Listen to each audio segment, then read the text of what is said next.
Hello and welcome. I am Dr. Anil Joshi.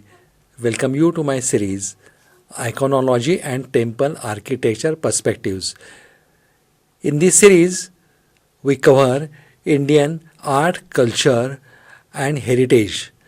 And we are proud to say that there are certain facts which were unique in the world.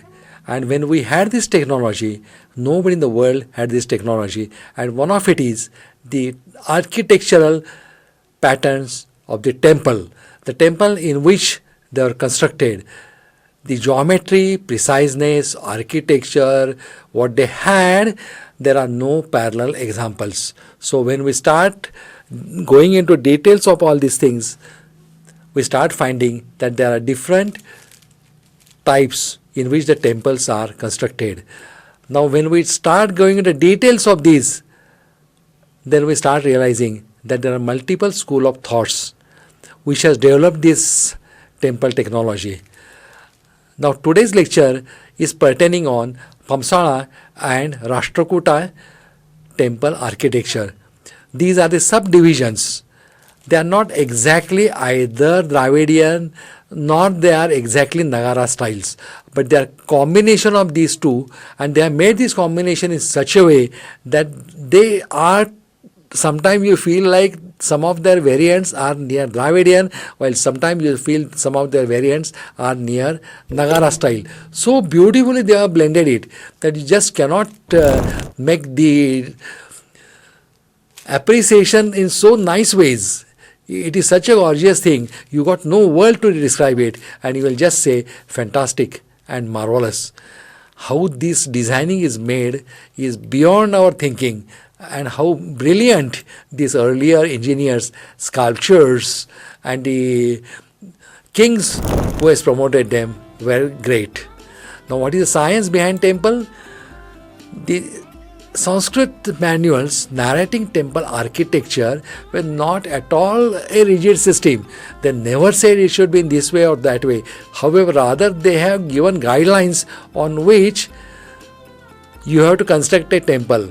So guideline, principles are given, and you are allowed to have your own flight of ideas and your all ideologies, your all experience pour in it to get something better, gorgeous and marvelous. So the artist and the architects were given room for innovation and novelty. So that was a great part of temple architecture. Now let's come to the Phampsana. There are different lectures I told you. Visit our website, visit our YouTube channel, see the link below, and you can get these best lectures on this type of with photographs taken by me. You can find all the details of these types of temple architecture. Now Phampsana are shorter but broader structure comprising of roofs with numerous slabs. So small slabs, one over the another, that rises upwards in a gentle slope on a straight incline like a pyramidal meeting. Above they were meeting each other in a pyramidal style in a single point over the midpoint of the building. So below was the Garbhagriha, on which there was a shikhara or vimana, what South Indian people call it.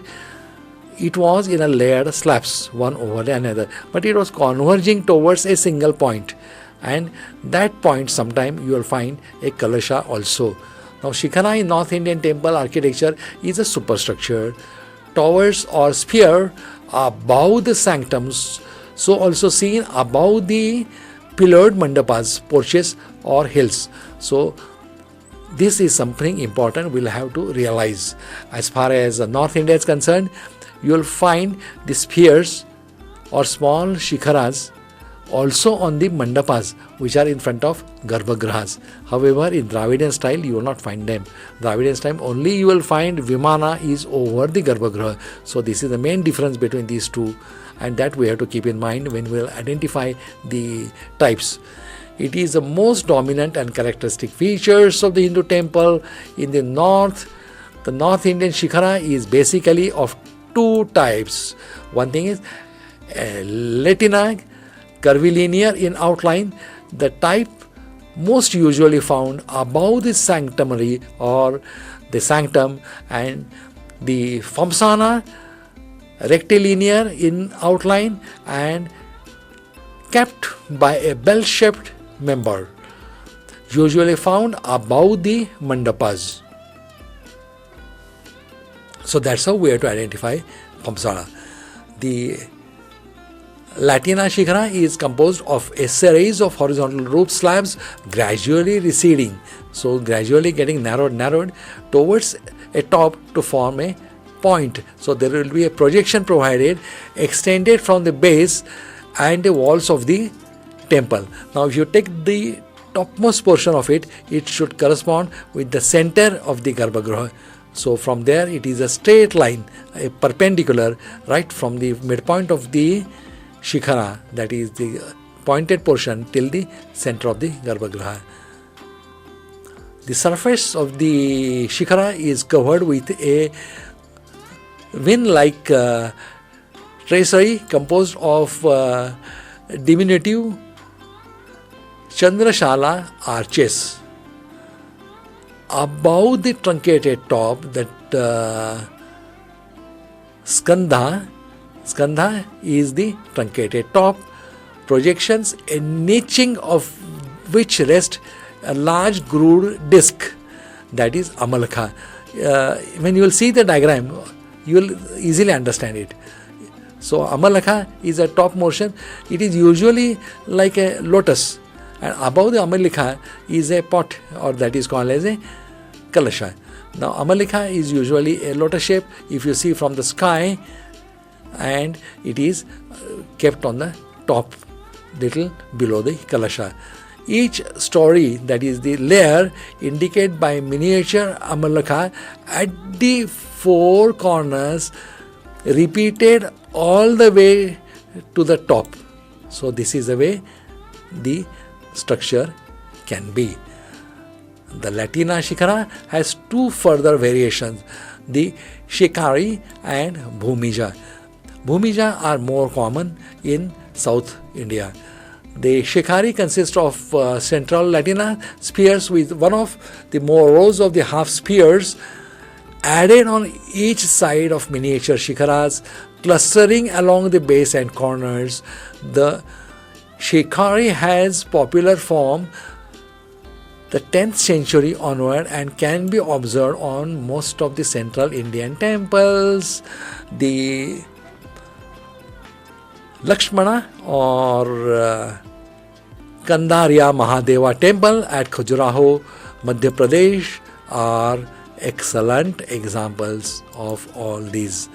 There are videos, you must observe them. Now Bhumij variation has a flat vertical projection in the center of each of the four sides. The quadrants between being filled with the rows of the miniature shrine all the way up till top of the tower. The Bhumij temple was particularly popular in Malwa, in western part of the Madhya Pradesh and Deccan. For example, 11th century Udayeshwara temple at Udaipur, which we will be showing you, and that also in Madhya Pradesh. Now what we are discussing, main differentiating point was the Shikhara and Vimanas. Now here observe what is called Shikhara and what is called Vimana. Shikhara is North Indian, Vimana is South Indian. Now Shikhar is called, is a terminology, Shikhar is a terminology in Nagara art style, while the Vimana is a terminology in Dravidian style. The Nagara style Shikhar is carved style. Look at the style in which it is carved. Dravid style is the pyramidal style. There are layers, like they are layered with reduction distance between two, and at end they are pointing at a central point, while the Shikhara points at Amalakha. The Nagara style Shikhara we have seen. Now dish-shaped structure on the Shikhara is called Amalakha. So that is the peculiarity. Now let's come to the Vimana is more detailed. Vimana refers to the dome-like structure above the Garbhagriha, is one of the important characteristics of the temple. Vimana is a famous name for the temple's shikhara. And what are the types of shikharas? They can be Punyakoti Vimanam, then Ananda Nilaya Vimana, Sara Vimana. So these are the types of Vimanas. Now let's see. This is a North Indian type. We had described already. Now this is the in realistic pictures. Urushingi, when there are multiple shikharas, Urushinga or subsidiary shrines, shikharas is the names. Now coming back to the Phampsana. These are from Aiholi. You will see a lot of temples. This is there. This is Mahakuta.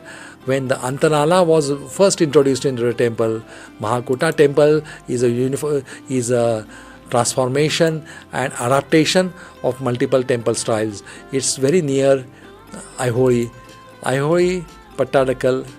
These are near each other. This site is also near them. This is from Aiholi. You can see typical styles layered one over another.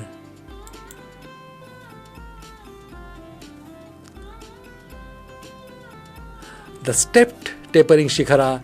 This is a Mallikarjuna temple and it is very characteristic, very old but well adapted to the style.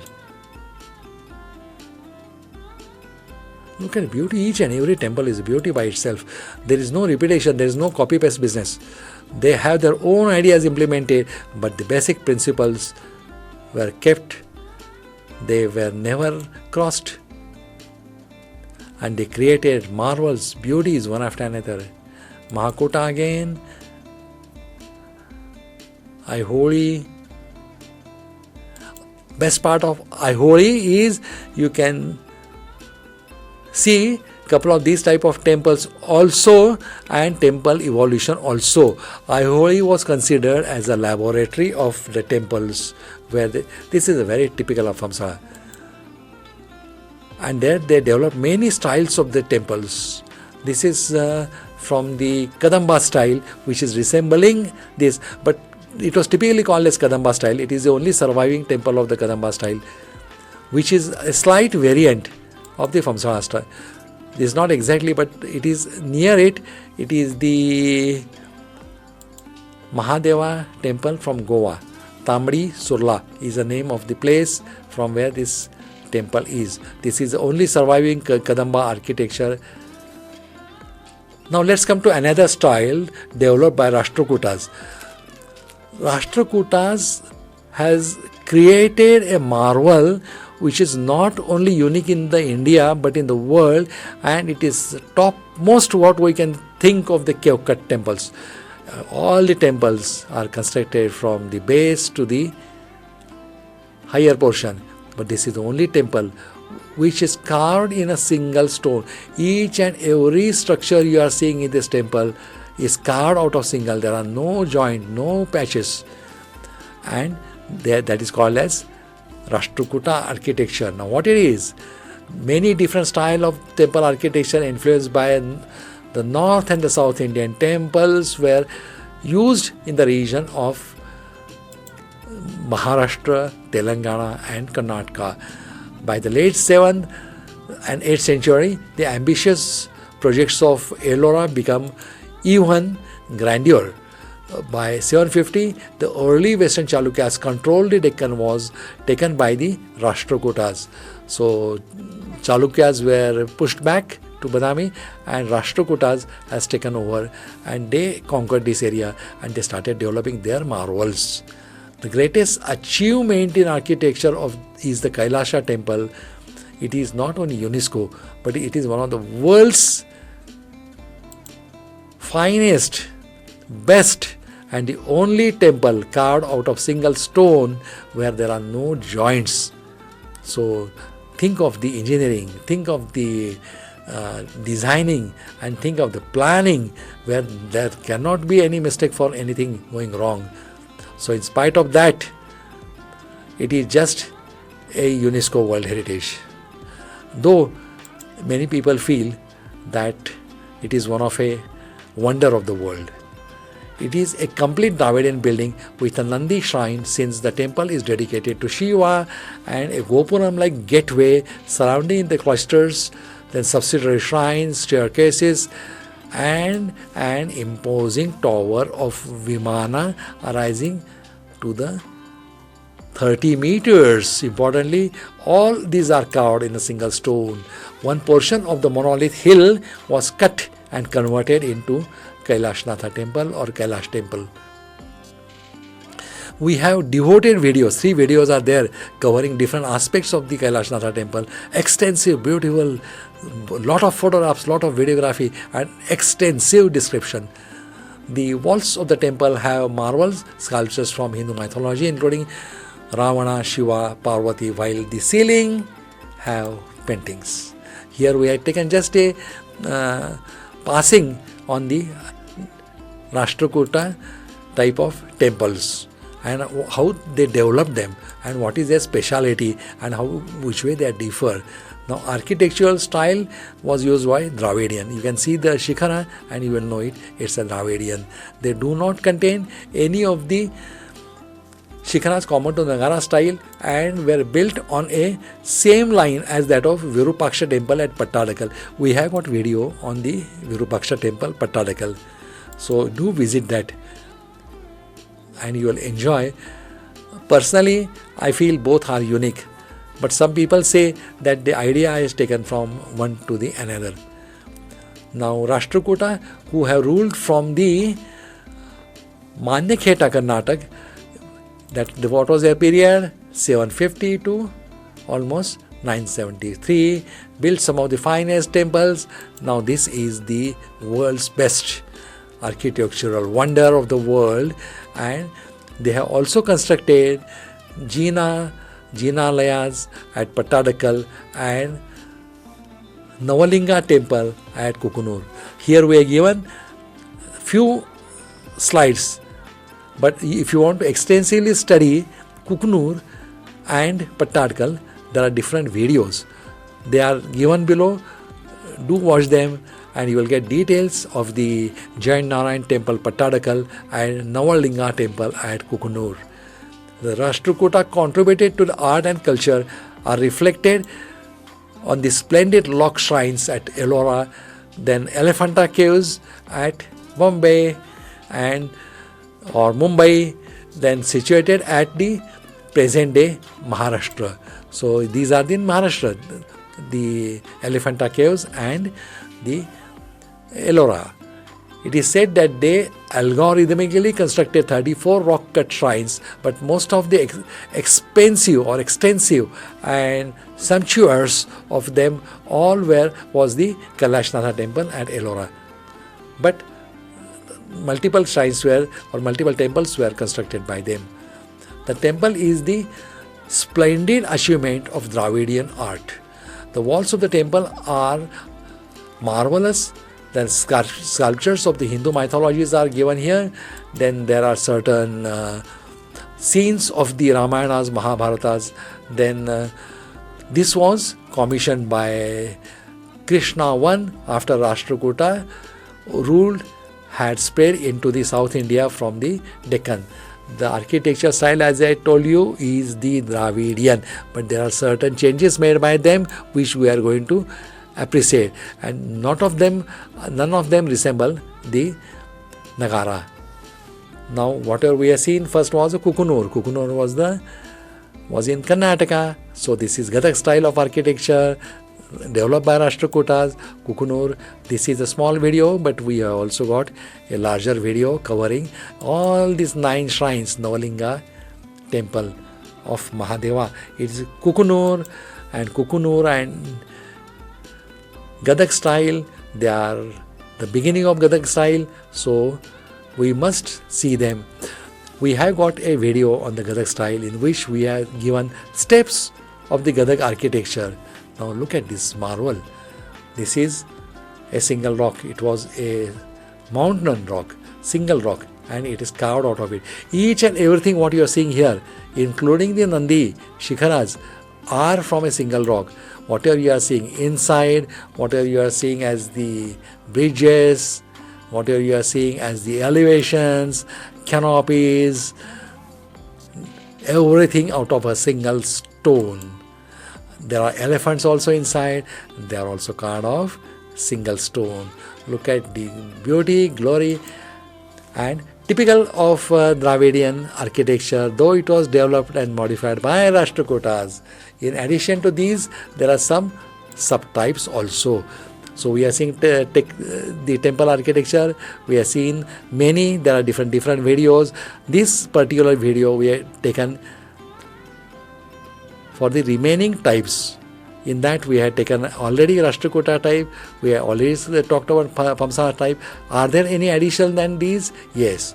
Odisha school, the most prominent distinguishing feature is the Shikhara, that they are always dual, rises vertically above, and they curve forward at the top. So this is a very peculiar of the Odisha type. The main type is a square, while the upper reaches are the circular. So it changes. These temples have intricately carved exterior and usually bare interiors also. So only exterior are carved. Unlike Nagara temples of the north, most of Odisha temples have a boundary walls. Now which else has got boundary walls? Are the Dravidian temples, correct. Now Chandel school, unlike Odisha style, these type are conceived as a single unit and have shikharas that curved from the bottom to the top. That is the Chandel school. Now, there are a number of miniature shrines rising from the central tower and the towers that gradually rises up. The main tower that cup both the porticos and the halls. Now there is a Solanki school. They are similar to the Chandel school, except that they have curved ceilings that appear like a true dome. The distinguishing features of this temple is the minute and intricate decorative motifs. Except for the center shrine, one can find carvings on both the inner and the outer sides of the wall. So richly decorated, and they are unique. So let us come to a conclusion. The majority of the art and architecture relies from the ancient, medieval and modern India are religious in nature. Both the Nagara and Dravid style of architecture rose from the earlier Panchayatana form of architecture. The development can be broken into the three stages. They were simply pillared, or they were cave cut. Then there were carvings, more and more carvings added to the second stage, and their top become heavier because of the heavy either kalasha, either shikhara or vimana. Therefore the pillars become more ornated and thicker. More decoration added to these shikharas on top and pillars in the third stage. So that's how the temple architecture has developed. With that, we are coming to the end of this lecture. I thank you for giving me your valuable time. If you are liked, give us a like. If you want to see more videos, then subscribe us. Thank you, goodbye, and take care. See you in next video. Till then, this is Dr. Anil Joshi logging off. Goodbye, good luck, and take care.